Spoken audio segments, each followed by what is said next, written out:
In 1990s, one of the biggest stars in the world walked onto a stage with the word slave written across his face. Not because he was trying to shock people, because he wanted people to understand what was happening behind the scenes, finally. This wasn't a meltdown. It was a protest. Hello, lovelies, the Purple Fam, and all the beautiful people out there. It's your girl, Simone RC. And today's Did You Know is about one of the boldest standoffs in music history. Not just Prince history, music history. Now, Prince signed with Warner Brothers Records when he was just 19 years old. And at first, it looked like a dream. They gave him something most artists never get: control. He could write his own music, produce it, play the instruments. He wasn't being shaped into an artist. He was already one. But there was one detail that didn't seem like a problem at the time: ownership. Because while Prince was creating the music, Warner Brothers owned the recordings. And at first, it didn't seem to slow him down. He was working constantly, recording faster than the industry could keep up with.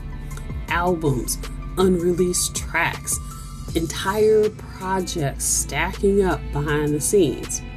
What the fans would later call the vault was filled with hundreds of unreleased tracks, just sitting there.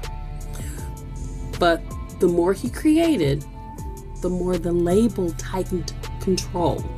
Warner Brothers Records didn't want everything released. They wanted timing, strategy, profit. And that's when the tension started.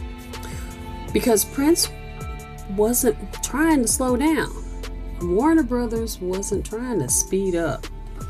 Most artists would have accepted that. Prince didn't.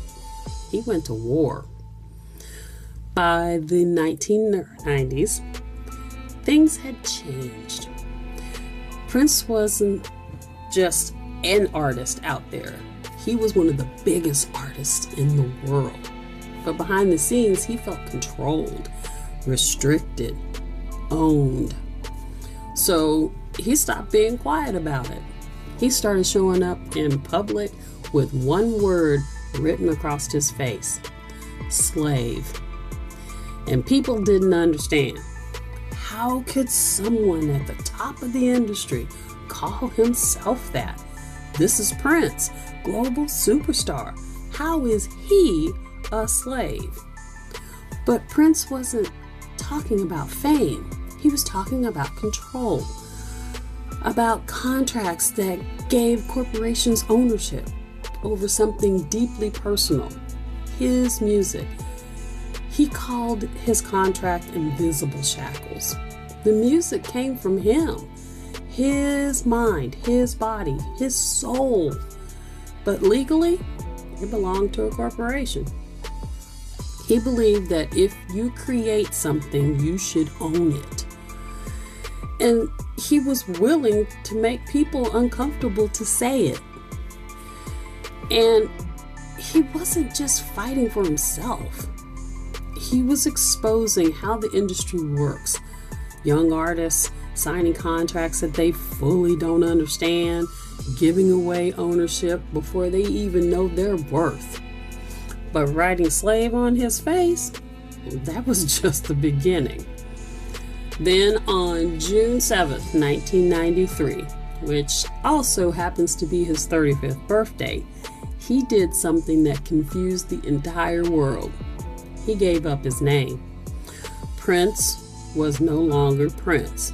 He became a symbol, something you can see, but something you couldn't say. Prince designed it himself, a fusion of male and female symbols merged into one. A statement about identity. The love symbol was unpronounceable, unrepeatable, and uncontrollable. But people laughed and questioned his sanity. Late night shows mocked him. The press treated it like a joke. But it wasn't a joke. It was strategy. Warner Brothers owned the name Prince, so he walked away from it. He didn't change who he was. He changed how the system could define him. He made himself impossible to commodify. And that's not crazy. That's calculated. If you are learning something new right now, drop a comment. Did you know any of all this? And if you're new here, I break down Prince and the 90s culture each week. Hit subscribe so you don't miss what's coming up. Now, this was not a short fight. This took years. Public pressure, creative resistance, and refusing to back down. And then it happened. In 1999, Prince officially fulfilled his long-term publishing contract, which expired on December 31st. And when it did, everything changed. It allowed him to legally reclaim his birth name. Prince regained control of his work, his music, his identity. And just as intentionally as he let his name go, he took it back. He announced on May 16, 2000, that he was no longer going by the unpronounceable love symbol, and once again, he is known as Prince. And that moment didn't just matter for him. It shifted how artists think about ownership, about contracts, about control. The conversations happening today, with Taylor Swift re-recording her whole catalog, to artists fighting for their own masters, to artists demanding ownership from day one. That didn't come out of nowhere. That fight traces back to Prince.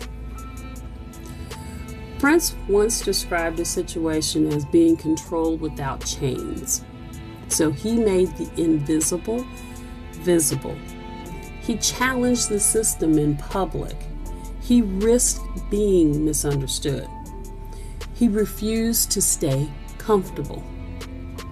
And he didn't just break the system, he forced it to change.